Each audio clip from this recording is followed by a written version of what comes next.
Nanawagan si House Assistant Majority Leader Jude Asidre sa mga otoridad na tutukan ng umano'y bentahan ng unauthorized protocol plates lalo na sa online shopping applications. Kasunod na rin ito ng nag-viral na video sa social media kung saan mayroong isang sasakyan na may plakang 8 na nasangkot sa girian sa kalsada. Pero nilinaw ng Office of the Secretary General ng Kamara na peke ang naturang plaka dahil wala itong security features. Sa pulong balitaan, sinabi ni Asidre na dapat paigtingin ang patakaran sa paggamit ng protocol plates upang hindi maabuso.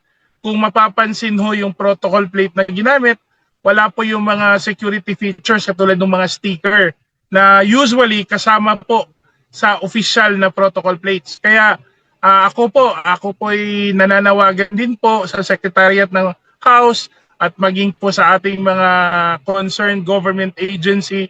Kasi naalala ko dati kahit sa Lazada nakakabili. Sana ay pag-igtingin pa natin ang mga pulisiya at alituntunin sa paggamit at pag-issue po ng mga protocol plates. Iginit din ni Asidre na walang na-issue na plaka para sa mga kongresista ngayong 19th Congress. Pero inamin nito na may mga kasamahan sa Kamara na gumagamit pa ng protocol plate. Wala naman ho sa akin kung meron o kung wala. Ako personally hindi ho ako gumagamit ng protocol plates. Pero may mga kasamahan ho tayo na mas napapadali po ang trabaho nila dahil ho gumagamit sila ng protocol plates.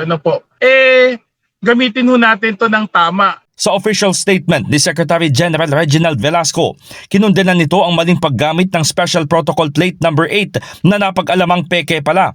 Iligalaan niya ito at seryosong usapin dahil sinisira nito ang integridad ng official markings at naaapektuhan ang tiwala ng publiko.